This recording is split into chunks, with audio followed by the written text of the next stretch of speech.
Y lo que vamos a hacer hoy es arrancar con los primeros problemas de separación de variables en coordenadas cartesianas. Vamos a resolver algunos problemas en coordenadas cartesianas, el potencial electrostático, por separación de variables en recintos acotados. En una parte de la clase va a ser un poco un repaso de lo que vieron con Pablo, que vi que estuvieron resolviendo con mucho detalle un problema adentro de un cubo. Vamos a retomar ese problema porque es de donde tenemos que arrancar como para empezar a practicar y consolidar un poco las ideas y la estrategia del método de resolución.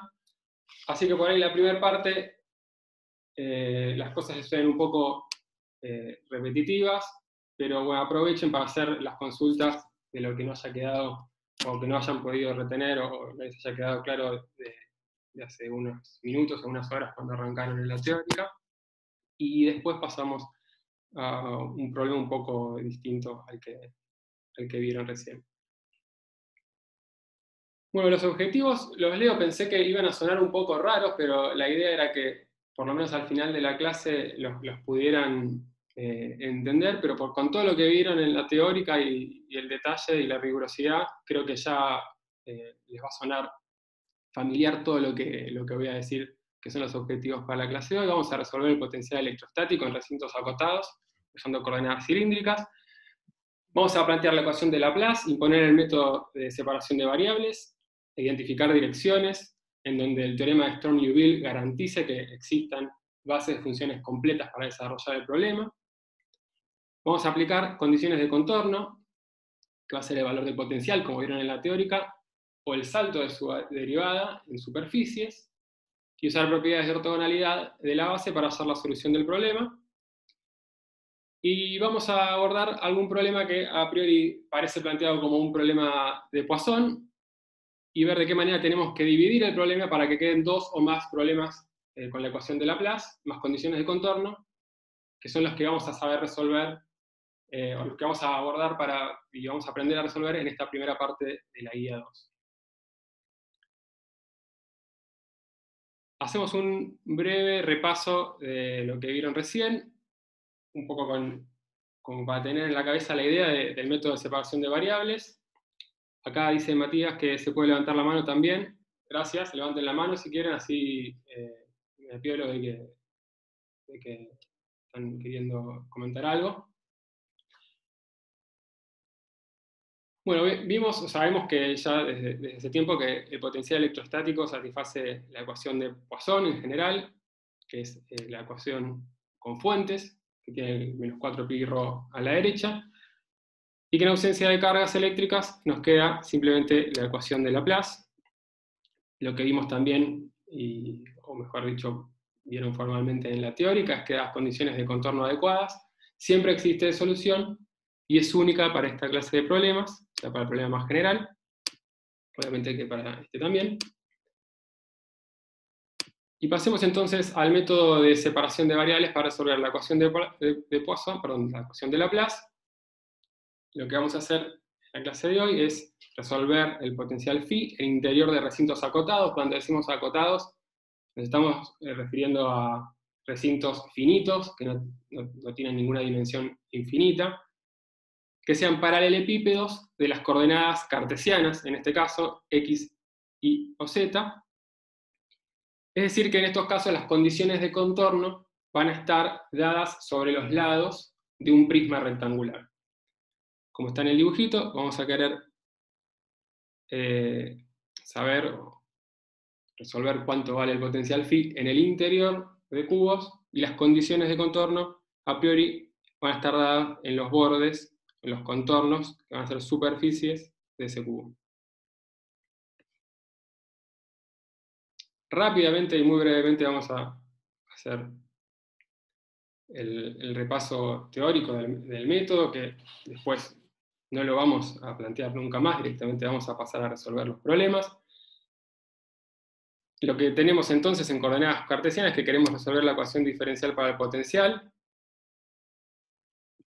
la ecuación de Laplace para el potencial.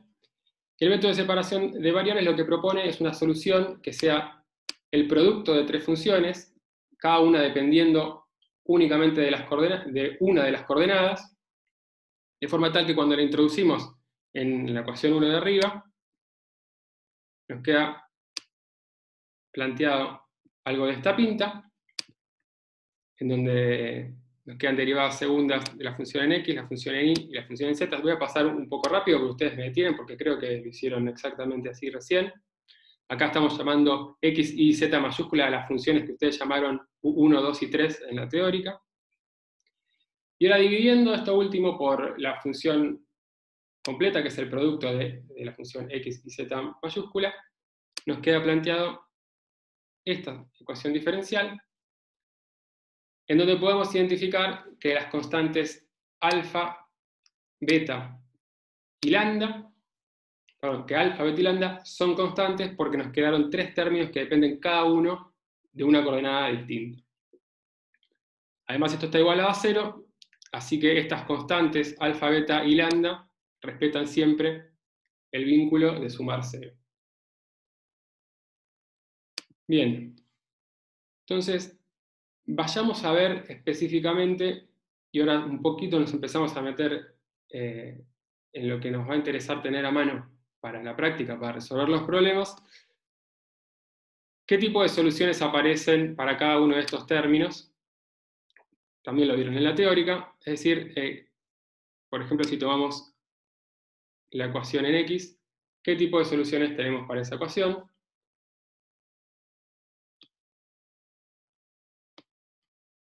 Si alfa es un real positivo, la solución es una combinación de senos y cosenos o exponenciales complejas que podemos escribir de cualquiera de estas maneras que vienen acá. Por ejemplo, una suma de un seno más un coseno, multiplicadas por algún coeficiente a y b, o lo podemos agrupar simplemente como un seno trasladado o corrido con otra constante de integración x moño adentro. Siempre este lo pueden desarrollar y pasar a la modalidad de arriba, ¿no es cierto? Acá estas dos a son diferentes a priori, no estamos asumiendo que son las mismas. Las soluciones también las podemos escribir como un coseno o como exponenciales complejas, como escribí acá abajo, donde en ese caso a y b son coeficientes complejos. Si alfa, el autovalor de la ecuación es 0,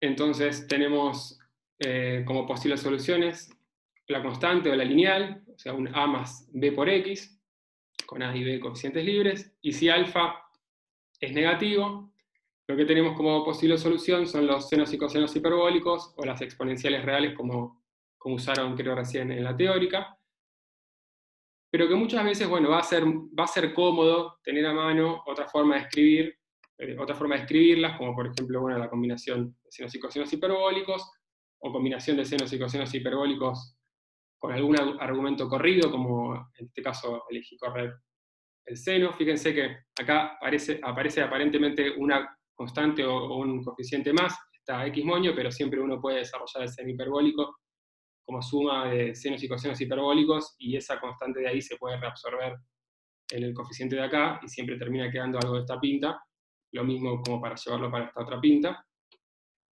O incluso, bueno, uno lo puede escribir a las soluciones, según su conveniencia, como la suma de dos senos hiperbólicos, siempre y cuando uno lo corra un poquitito como para poder obtener el coseno hiperbólico, ¿no?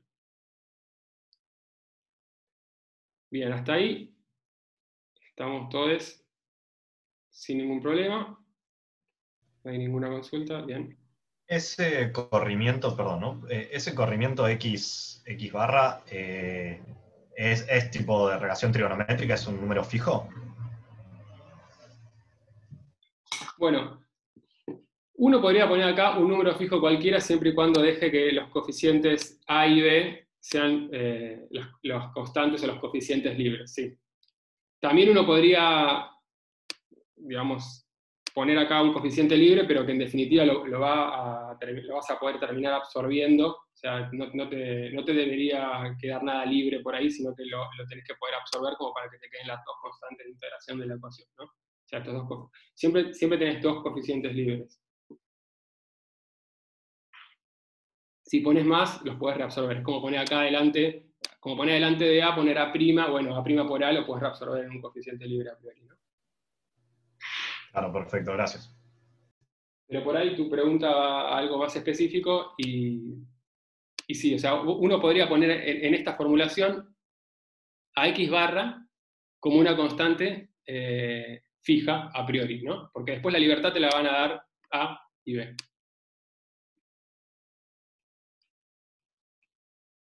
Y eso es justamente lo que vamos a usar cuando resolvamos los problemas, ¿no? O sea, por ahí elegir el corrimiento del argumento según nuestra conveniencia. Así que sirve como para empezar a adelantarnos un poco con eso. Y bueno, por último, para terminar el repaso de todo lo que vieron y formalizaron en la teórica, sabemos que si podemos catalogar los autovalores de la ecuación diferencial, por ejemplo, con la etiqueta n, las posibles soluciones quedan dadas por el conjunto de autovalores, y si las llamamos, por ejemplo, x n de x, la solución general para el potencial que satisface la ecuación de Laplace va a tener esta pinta, una sumatoria de cada una de las posibles soluciones, donde estamos usando obviamente el principio de superposición para decir que la suma de cada una de esas soluciones tiene que ser solución, puede ser solución, y conforman la solución más general. Acá fíjense que estamos adoptando la suma sobre n y m, donde son estas etiquetas que usamos para enumerar o catalogar los autovalores, y aparecen solo dos porque, como ya vieron y repasábamos recién, la constante de la tercera ecuación, en este caso la que queda en dirección z, siempre se podía poner, estaba vinculada con las otras dos constantes, de manera que las funciones z, en este caso que elegimos, digamos, como elegimos catalogar a partir de los autovalores de las funciones en x y en y, las funciones en z quedan catalogadas por los dos índices, en este caso n y m. Y bueno, lo que les decía recién, la linealidad de la ecuación nos permite construir la solución general mediante la suma de cada solución de la ecuación. Las comillas que puse acá arriba es porque en algún caso, bueno, esto sería como una formulación esquemática general y esa suma se podría transformar en una integral. Pero bueno, en el caso de los recintos acotados, que es el tipo de problemas que vamos a abordar ahora en la primera parte, o perdón, en la clase de hoy, los autovalores saben que van a quedar discretizados y va a valer la expresión con la sumatoria.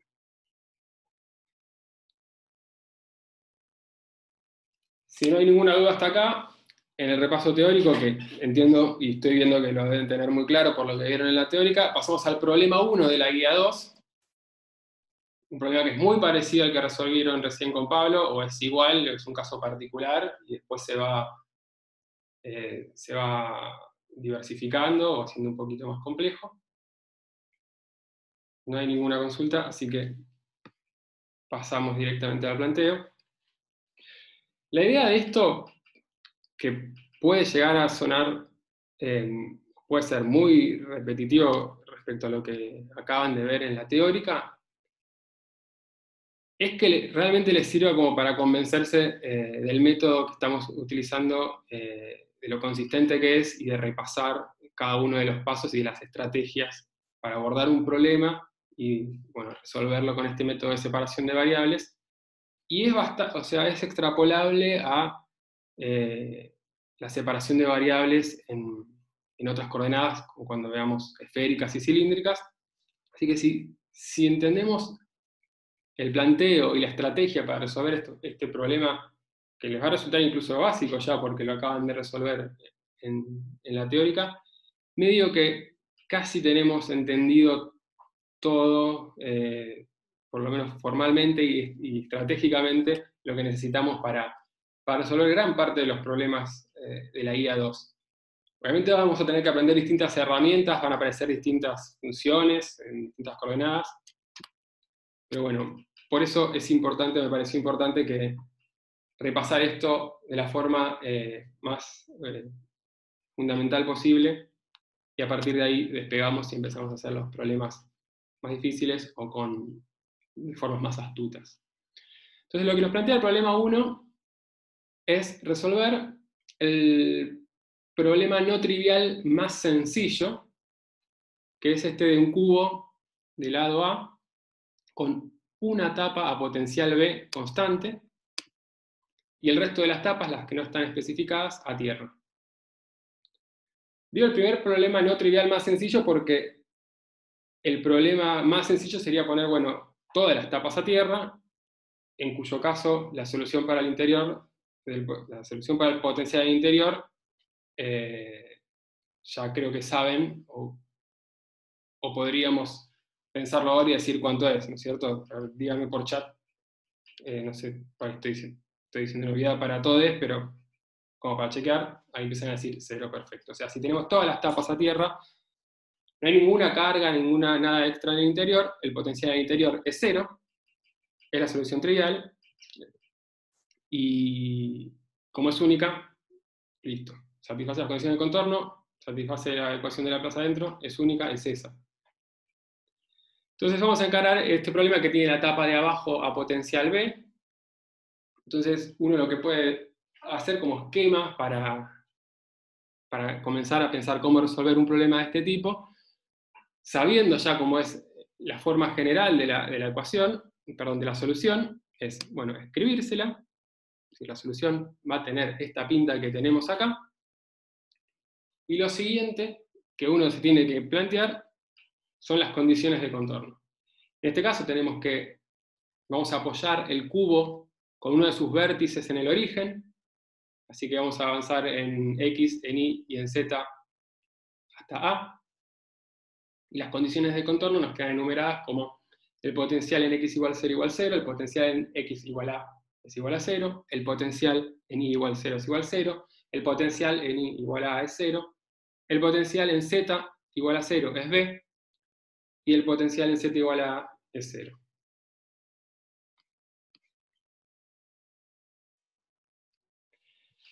Bien.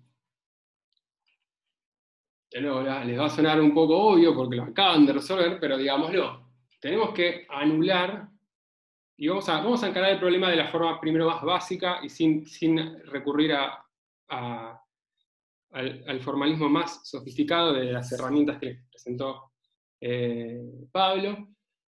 Entonces, digamos simplemente lo siguiente: tenemos que anular el potencial en dos tapas, en dos de las direcciones, en X y en Y,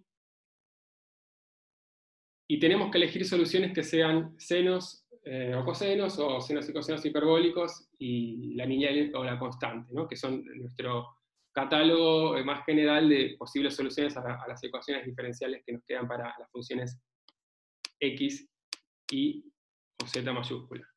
Entonces, si tenemos que anular el potencial en dos puntos en la dirección X, necesariamente tenemos que descartar la función constante o la lineal y las exponenciales reales. Lo mismo para la dirección Y, es decir que en X y en Y nos van a quedar senos y cosenos.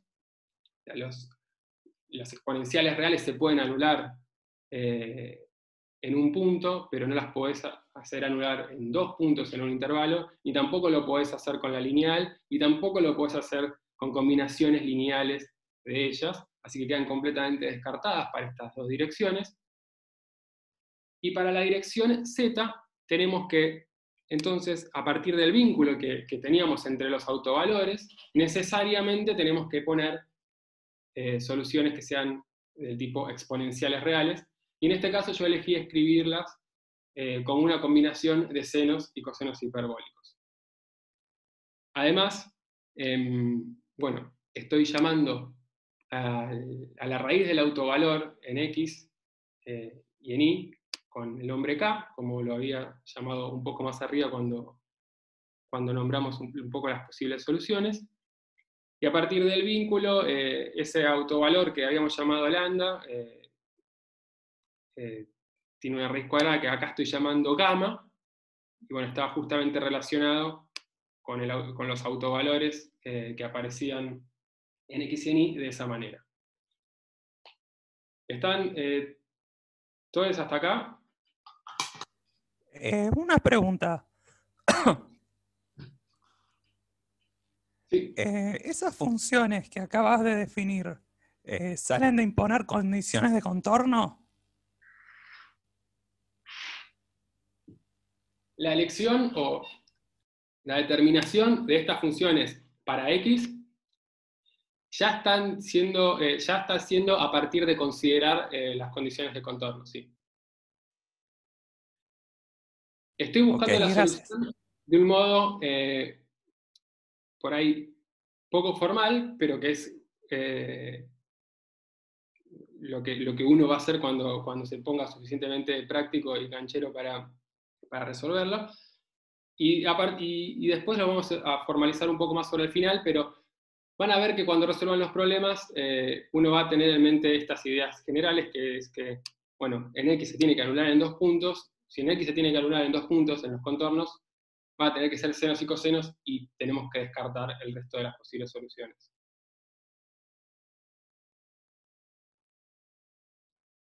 Bien.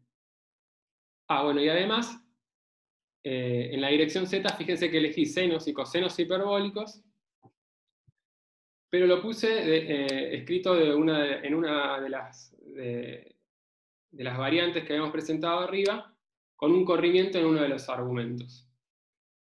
Ese corrimiento no es una constante a determinar, elegí que sea A, que es el largo del segmento del lado del cubo, o por lo menos en la dirección Z. Y ahora vamos a ver por qué nos conviene escribirlo ya de entrada de esta manera. Este es el único truco que voy a usar en este primer problema, que lo quiero resolver de la forma más rústica posible. Solo introduje este único truco como para meter algo nuevo e ir aceitando un poco la intuición mínimamente. Entonces, esto sí fue una lección que no nos, digamos, no nos recorta o no nos limita en cuanto a la generalidad de la función en Z. Fíjense que esta A siempre la pueden reabsorber en los coeficientes que todavía son libres. Tenemos acá los 2 coeficientes que necesitamos, digamos, para cada una de las soluciones en Z. Bien, entonces metamos todo esto en nuestra solución general, y de nuevo repito, lo estoy haciendo de la forma más rústica como para que nos convenzamos de la construcción, de cómo hacemos la construcción de las soluciones. Entonces nos queda, bueno, acá en el primer corchete tenemos la función más general en X, en el segundo la función más general en Y, en el tercero la solución de la función más general en Z. Fíjense que podemos ya, a priori, sin mirar las condiciones de contorno, reagrupar o agrupar algunas de estas constantes. Por ejemplo, o sea, está claro que esto es un producto, o sea, para cada n y para cada m, esto es un producto de 3 funciones. Entonces, por ejemplo, podemos sacar la c para afuera y absorberla en el coeficiente a y en el coeficiente b. Por eso acá abajo anoté en lugar de ANM, donde se entiende que ya es una distinta a la de acá arriba, pero bueno, son todavía coeficientes a determinar, así que tampoco nos tenemos que hacer mucho problema. Lo mismo para B, que ahora lo anoté como BNM, donde absorbí este coeficiente de acá. Bueno, el D también ahora se transforma en realidad en un DNM. ¿Por qué? Porque hice lo mismo para la función en Z, o sea, en Z saqué para afuera la constante o el coeficiente ENM, también lo absorbí acá y acá. No necesariamente D tiene que haber cambiado, pero bueno, puse que es otro. Bueno, sí tiene que haber cambiado porque absorbió esta C como un dividendo. Y bueno, y nos queda entonces la solución más general escrita de esta manera, con A, B, D, F, que llamé F moño porque se llevó una E por ahí para adentro, y KM y KN, todos como incógnitas a determinar en nuestro desarrollo. Emilio, y para determinar, tienes una pregunta en el chat. ¿Por qué el seno hiperbólico va con un A menos Z? Gracias. Bueno, el seno hiperbólico, como decía recién, lo escribí como A menos Z por una cuestión de gusto, que va a quedar claro dentro de 5 pasos. Esperen que apareció un gato nuevo peleándose afuera.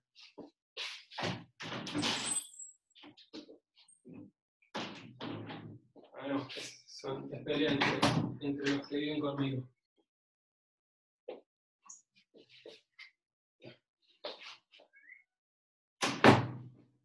Bueno, perdón. Vamos a tener un par de interrupciones más de este tipo, ¿eh?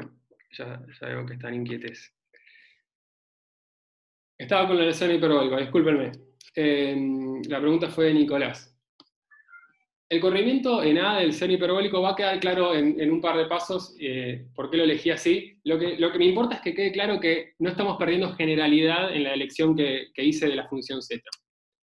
Entonces, Nicolás, si estás de acuerdo que no estamos perdiendo generalidad en la elección que hicimos de las posibles soluciones, funciones, soluciones en z, podemos seguir adelante. Y lo otro se va a aclarar en un par de pasos nomás.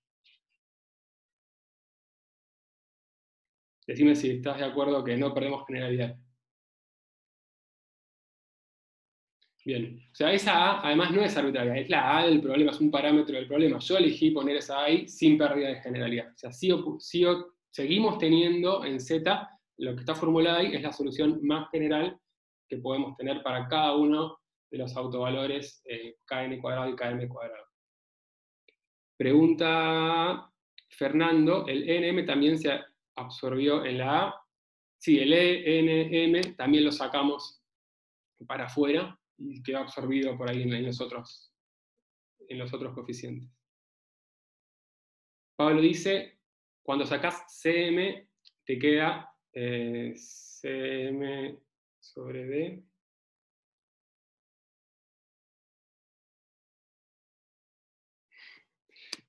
Cuando sacás CM, te queda D sobre CM, ¿eso decís? ¿Pablo?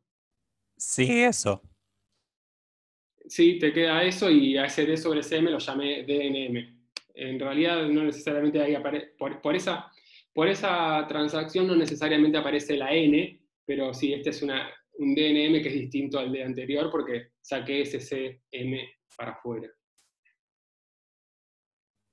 Gracias. De nada. No, me río porque veo que hay chistes mientras chatean y trato de disimular. Bien, entonces, a partir de este agrupamiento de constantes que sobraban, digamos, vemos que lo que nos queda para el potencial más general es una expresión que tiene 6 incógnitas a determinar, para las cuales vamos a necesitar las 6 condiciones de contorno que aparecen en cada una de las superficies de los lados de nuestro cubo.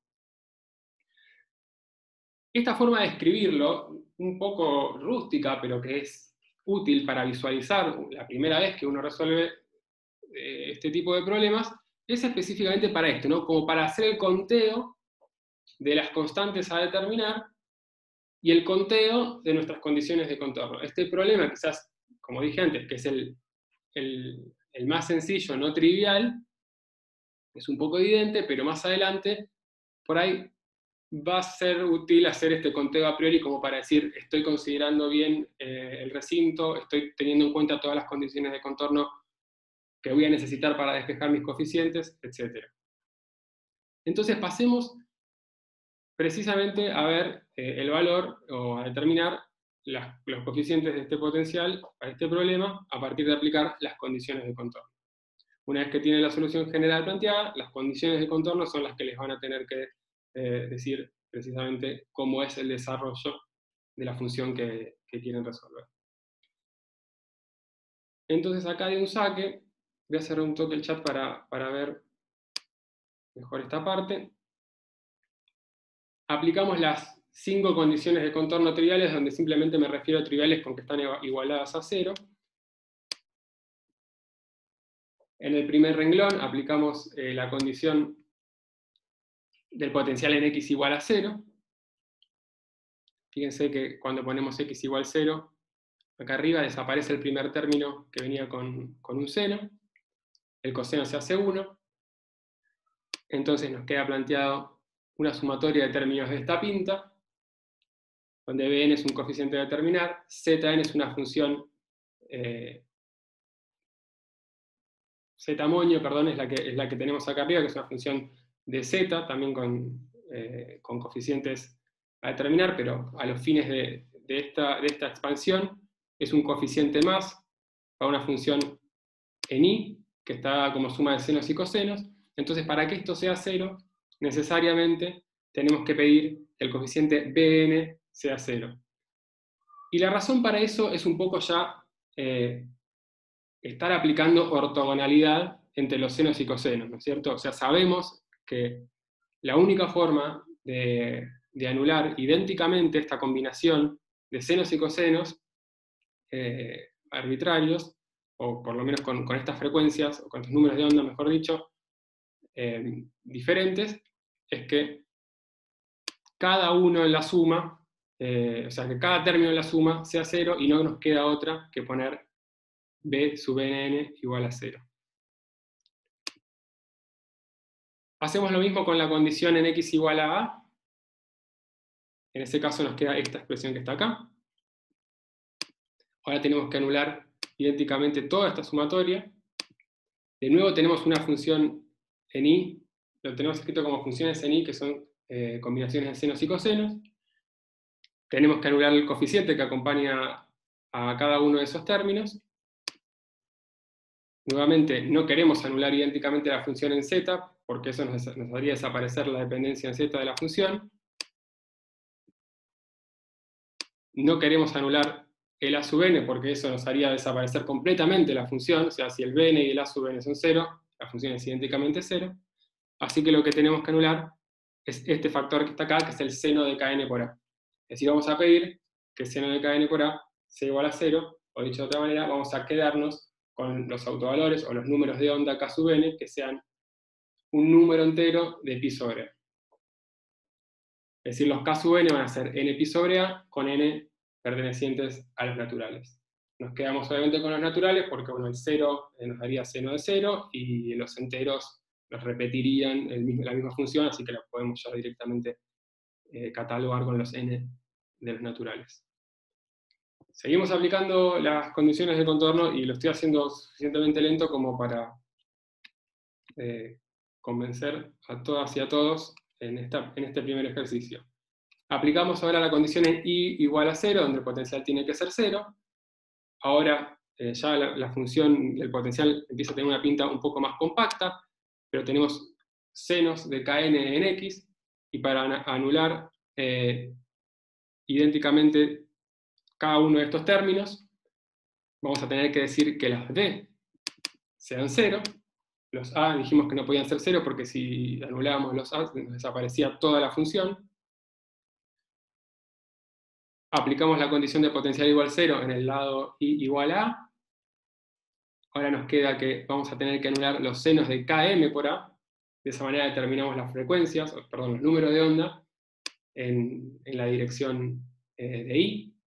En este caso lo llamé km, que son igual a m pi sobre A, con m pertenecientes a los naturales. Y por último tenemos la condición también trivial en z igual a A, en este caso donde el potencial es 0, en cuyo caso lo que estamos poniendo es que la función esta que llamé z-monio, de z evaluada en A, nos queda como el seno hiperbólico de A menos A, que nos anula todo este término, y nos deja fnm monio por coseno hiperbólico de gamma nm por A. Entonces tenemos que pedir necesariamente que los fnm sean 0. Y acá se ve explícitamente la conveniencia de haber elegido este corrimiento en la función seno hiperbólico desde el vamos. Si no lo hubieran hecho así, si lo hubieran hecho, por ejemplo, como en la teórica, poniendo exponenciales reales en la función en z, bueno, en esta altura les hubiera quedado un despeje entre coeficientes que acompañan a las exponenciales reales, que salen fácilmente, hay que despejar, pero si en cambio elegimos astutamente las funciones en la dirección z, ya previendo dónde se van a tener que anular, bueno, el despeje generalmente queda o termina quedando mucho más rápido y casi sin hacer cuentas. En este caso, yo sabía de antemano que quería anular el potencial en z igual a. Entonces a la función seno hiperbólico la puse como a menos z, como para que directamente me desaparezca cuando lo evalúo ahí. Y además, para ser redundante, de todas formas puse la función coseno hiperbólico para que se me vaya explícitamente cuando hiciera el despeje y mostrárselos que de todas formas se tenía que ir. Pero fíjense que ustedes, la próxima vez que resuelvan este problema, directamente podrían proponer una función en z que sea como el seno hiperbólico con el argumento que tenga a menos z. ¿Están de acuerdo con eso?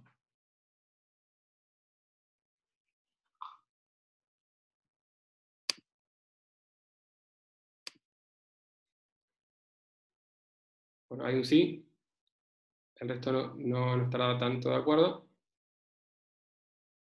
Sí, ahí sí es. Perfecto, bueno. De todas formas, bueno, acá les hago una primera sugerencia. Terminen hagan este mismo problema planteado como lo plantearon con Pablo en la teórica. Yo sabía que Pablo iba a poner las exponenciales reales en la dirección z, y por eso ya elegí como dar un pasito más adelante, pero lo pueden hacer con exponenciales reales, y fíjense que van a llegar al mismo resultado que vamos a llegar nosotros. ¿Puedes repetir? Pide Camila. Sí. Lo que acabamos de ver con esta última de estas primeras 5 condiciones de contorno es por qué elegí escribir el argumento del seno hiperbólico como a menos z. La razón es que simplifica mucho las cuentas. ¿Y cómo me anticipé de que podía ser útil escribirlo de esa manera? Porque vi las condiciones de contorno. Vi que en las condiciones de contorno nos pedían que el potencial se anulara idénticamente para todo z igual a a. Entonces, como las funciones exponenciales o los senos y cosenos hiperbólicos se anulan solamente para el argumento igual a 0 del seno hiperbólico, yo busqué o propuse una solución en z que ya tenía la pinta de algo que se iba a anular en z igual a. Entonces, la próxima vez que tengamos que resolver un problema de este estilo, por ejemplo, si tuviéramos que resolver este mismo problema, pero poniendo el potencial B constante en lugar de abajo, ponerlo arriba en z igual a, y pidiéramos que el potencial se anulara en z igual 0, entonces ahí a priori ya podemos saber, o podemos tratar de anticipar y decir que la función que da en z tiene que ser algo como un seno hiperbólico de z a secas, de forma tal que cuando ponemos z igual a 0, se anula todo el potencial en z igual 0. En este caso lo queríamos anular en z igual a a.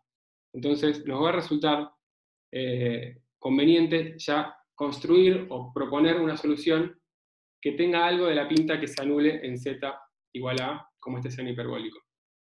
Y como les decía recién, de todas maneras puse el coseno hiperbólico acá al lado, como para ponerla más general, lo puse igual.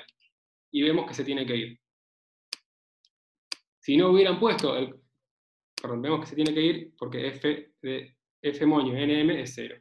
Si no hubieran puesto el coseno hiperbólico acá, no pasaba nada. Ya el potencial satisfacía la condición de anularse en z igual a partir de la elección astuta de este argumento. Gracias, dice Camila. Gabriel dice, ¿es lo mismo si el argumento va como z menos a? Sí, es lo mismo. Es un menos de diferencia que sale como factor común y lo podés reabsorber en este caso en este a, o no lo reabsorbés, lo dejás por ahí y después ves. Pero no te va a joder en lo más mínimo. Bien, este es el único truco que hice en este problema y lo estamos planteando de la forma más general con un solo pequeño truquito que es este que está acá, como para meter algo nuevo en lo que ya vieron en la teórica en este mismo problema. También podrías usar el coseno, pregunta Pablo, perdón, ¿podrías poner coseno hiperbólico de z menos a? Sí, en lugar del coseno hiperbólico como lo puse ahí, podrías poner ese que está ahí. El coseno hiperbólico no se anula en ningún lado, así que no te cambia la formulación que hicimos. O sea, tiene que desaparecer el coeficiente que lo acompaña, el coseno hiperbólico no aparece, o sea, no aparece el coseno hiperbólico en la solución en z si ya pones un término que va como seno hiperbólico de a menos z por gamma. De nada. Pregunta Emi Barone, si no hubieses puesto eso ¿qué te hubiese quedado? ¿Una combinación de los dos? Si no hubiese puesto el argumento como a menos z, sí, me hubiera quedado una combinación de senos y cosenos hiperbólicos que sea igual al seno hiperbólico de gamma por a menos z. En definitiva, al final de la historia, te tiene que quedar algo proporcional a eso, ¿sí? Que si lo escribías, por ejemplo, como exponenciales reales, bueno, te iban a quedar las exponenciales reales por ahí colgadas con una relación entre sus coeficientes, pero una relación, en fin, que la podés terminar reescribiendo como un seno hiperbólico de gamma nm por a menos z, o z menos a. Bien. Hoy ya dice Emi, así que seguimos. De nuevo, me hice un poco del canchero haciendo eso, pero la idea fue esa, meter algo nuevo de por ahí la formulación más rústica o más paso por paso que por ahí ya la habían hecho en la teórica. Espero que nadie se esté confundiendo en esa instancia, ¿no? O sea, repito, la solución que propusimos en Z fue la más general. Incluso le pusimos el coseno acá acompañando, coseno hiperbólico. Una pregunta. Sí. Las funciones hiperbólicas en el seno, la que tiene a menos z, ¿se puede deducir? Si a mí no se me ocurre ponerle ese a menos z, o sea, hacer la cuenta para que me quede así. Claro, eso es lo que recién preguntaba, no sé si Emi, creo que sí, y que creo que dije también recién. Si vos ponele que ni siquiera elegís escribir la función en z como senos y cosenos hiperbólicos, sino que usás exponenciales reales, vos vas a poder despejar el problema porque tenés las condiciones de contorno dadas, o sea, despejar cada uno de los coeficientes, y lo que te va a quedar, escrito en términos de las exponenciales reales, es una combinación de exponenciales reales que van a ser equivalentes a algo proporcional al seno hiperbólico con argumento a menos z. Está bien, gracias. Entonces, acá les queda como primer ejercicio para seguir, o sea, para seguir repasando este problema y para ir aceitando el mecanismo, hagan este mismo problema que ahora vamos a terminar, arrancando con exponenciales reales o arrancando con senos y cosenos hiperbólicos, pero sin el argumento desplazado. Van a ver que el despeje en este punto se va a poner un poquito más engorroso, pero son 2 renglones nada más, o menos, 1. Y al final de todo, comparen el resultado, va a tener que ser equivalente al que vamos a llegar nosotros acá.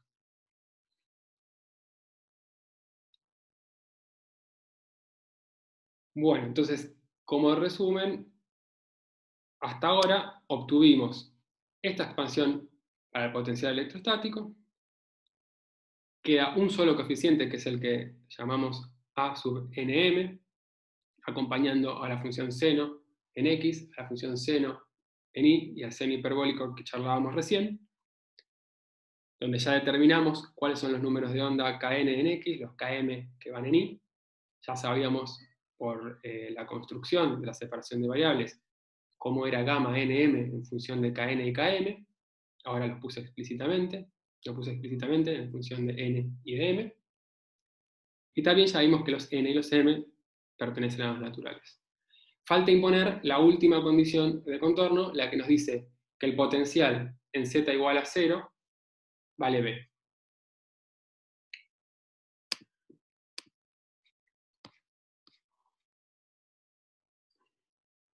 Bueno, esto también ya lo saben porque lo vieron recién en la teórica, también lo vieron en física 2 o cuando hicieron, no sé, F4, no sé.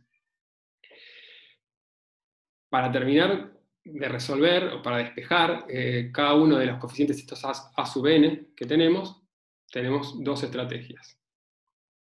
O sea, vamos a imponer esta condición de acá, Y tenemos a la izquierda que esto evaluado en z igual a 0 tiene que ser igual a esta otra función de acá, que en este caso es la constante b, y queremos despejar a sub nm, entonces podemos hacer dos cosas. O desarrollamos la función constante en la misma base de funciones que tenemos, lo que tenemos a la izquierda, o directamente despejamos previamente ortogonalizando a ambos miembros con las funciones base de la expansión.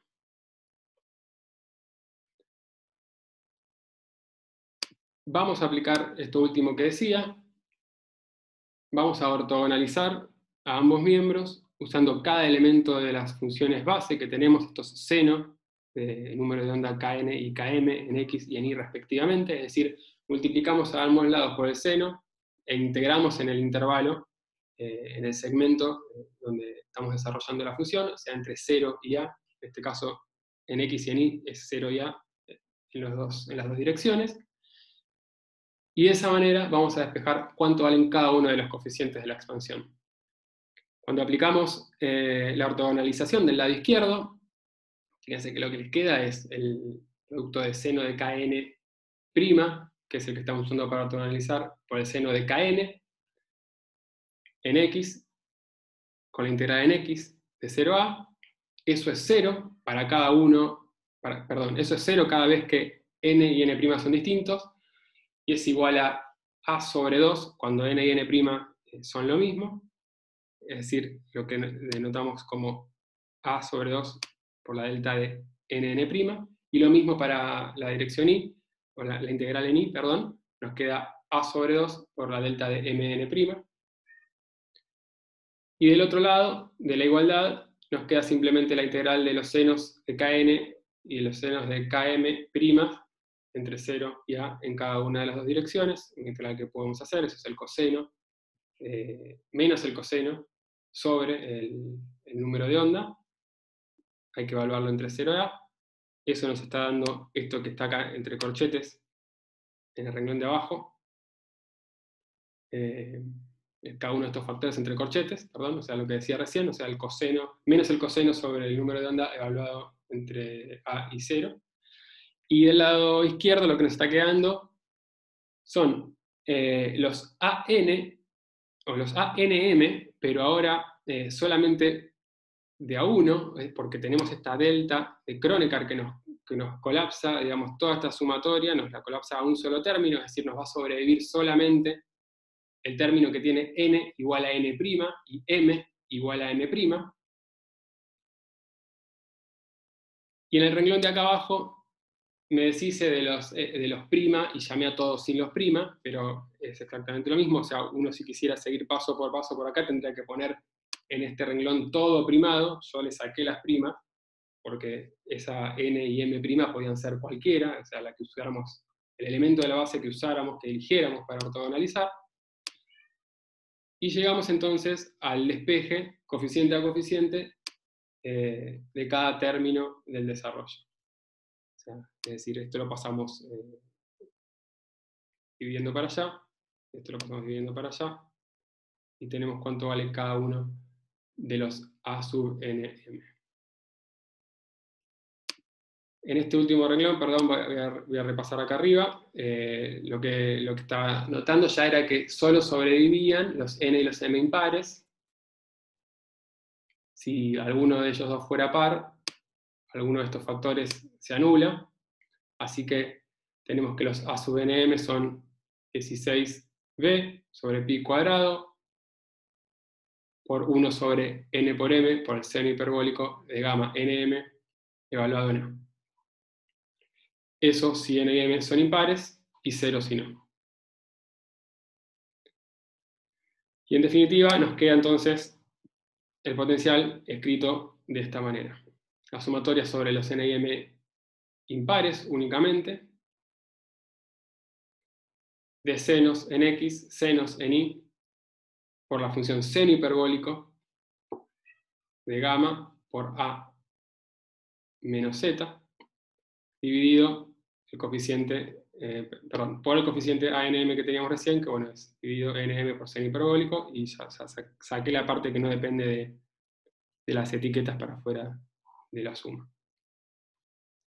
Fíjense que desaparecieron los términos pares de toda esta suma, y eso lo que nos está diciendo, si uno interpreta un poco cuáles son los números de onda que nos quedaron, o sea, nos quedó el n igual a 1, el n igual 3, el n igual 5, son todas funciones que son simétricas, o sea, el n igual 1 es esta, el n igual 3 es también uno que tiene una pancita en el medio, son funciones que son simétricas respecto al centro del segmento, ya sea en x o en y. O sea, lo que nos está diciendo eso es que el potencial tiene que ser una función par respecto al centro del cubo en x o en y, ¿no es cierto? Que es algo que uno espera o corrobora o puede chequear o puede hacer como un chequeo, quiero decir, de que lo que les está dando tiene sentido, ¿no? O sea, está claro que si uno mira la función en x o en y, si uno mira el potencial en x o en y, pretende que quede una función par respecto al centro porque tenemos la simetría de reflexión por planos que pasan por ese centro, ¿no? O sea, estoy diciendo solo en las direcciones x e y, porque en la dirección z, o sea, si uno pone un plano que pasa por el centro, ahí obviamente no tiene la simetría de reflexión porque tenemos una etapa la teníamos a 0, otra etapa la teníamos a b. Pero bueno, nos sirve también como chequeo, uno se puede preguntar por qué desaparecen unos. Bueno, siempre que desaparecen los pares o los impares, bueno, lo que nos está indicando es que hay alguna simetría, o sí, alguna simetría subyacente que está reflejada por esa particularidad. En este caso es esta simetría respecto a reflexiones en el centro, en dirección X o en dirección Y. ¿Hay una consulta? Bueno, se encendió el micrófono, pero no es por consulta, guarda. No sé, ahí va. Ok. Bien. Dicho todo esto, es una buena instancia para decir lo siguiente, algo que no dijimos, pero sé que lo acaban de aprender o rememorar en la teórica, también lo vieron en alguna de las materias de matemática, que es que además de satisfacer las condiciones de contorno en las condiciones triviales, la elección de las funciones trigonométricas nos terminó siendo esencial en la construcción de la solución, porque son funciones que forman una base completa que nos permiten invertir el problema, es decir, que nos permiten despejar estas constantes a n sub n, a n sub m. O sea, si no contáramos con una base completa en x y en y, no hubiéramos podido desarrollar la función arbitraria que aparecía como condición de contorno no trivial en la dirección z, en este caso la función constante b.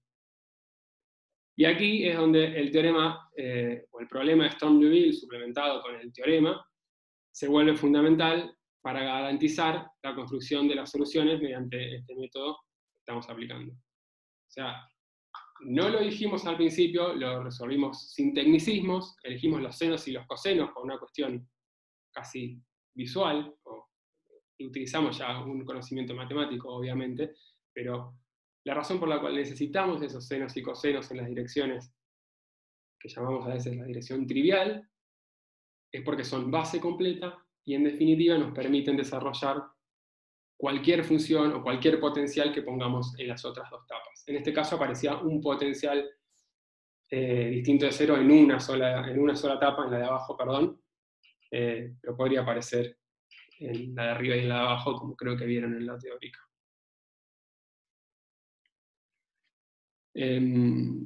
Bueno, acá hay un pequeño repaso del problema de Sturm-Liouville para problemas en cartesianas. No voy a hacer hincapié en esto porque ya lo vieron recién en la teórica, solo para que les quede escrito. Lo más importante es, bueno, recordar algo que ya usamos también, pero, por ejemplo, para el problema de recién, en el intervalo 0 y A, en el intervalo 0A, para la variable X, digamos, la relación de ortogonalidad. Un segundo, ahí va. Dale. La relación de ortogonalidad para los senos es esa que tenemos ahí marcada, es la que usamos recién, y la relación de completitud para las funciones de la base es esta que tenemos acá. Decime la pregunta. Entiendo que, o sea, pusimos el potencial a 0 para generar las bases ortonormales de los senos o cosenos y cosenos. Pero ¿habría como alguna otra condición de contorno que, aparte de esa, que me genere una base ortonormal? ¿En algún problema en particular que me convenga en vez de senos y cosenos otra que me genere así una base completa? No, en los problemas que vamos a resolver en coordenadas cartesianas, las únicas bases que vamos a usar son las de senos y cosenos o exponenciales complejas. Ya sea en intervalo finito, como en este problema acotado, como cuando resolvamos en todo el intervalo real.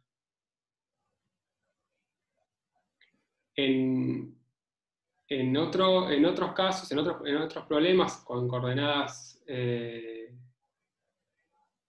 cilíndricas, por ejemplo, vas a tener ya una variedad de opciones para elegir. Y por ahí se va a hacer un poco más difícil la elección, un poco nada más, pero no mucho. Gracias. Es decir, lo único que van a tener que tener en mente para los problemas en cartesianas es dominar la base de senos y cosenos o de exponenciales complejas, según lo que les resulte más cómodo usar y según también por ahí lo que dicte el problema que puede ser lo más conveniente usar. Si llegan a usar complejas, exponenciales complejas, obviamente el potencial al final de la historia les tiene que quedar algo real, pero bueno, eso mejor verlo en algún ejemplo y no adelantarnos. Bien, entonces acá que metí eso como alguna reflexión importante, vamos a leerla. Dice, cada vez que encaremos un problema para resolver mediante separación de variables, tendremos que buscar en qué direcciones se puede plantear Sturm-Liouville. En esa dirección vamos a usar el conjunto completo de funciones, la base, que permite desarrollar la solución. Los problemas en cartesianas, y acá respondo un poco la pregunta que me hacías recién, pero no me acordaba que había escrito esto. Dicho más fácil, se busca direcciones en donde se puede usar la base de senos y cosenos. Medio que he repetido de recién. Si no hay dudas ahí, vamos a pasar a las otras variantes que presenta este problema 1, que un poco también las comentaron, y antes, mientras le abro a uno de los ratitos.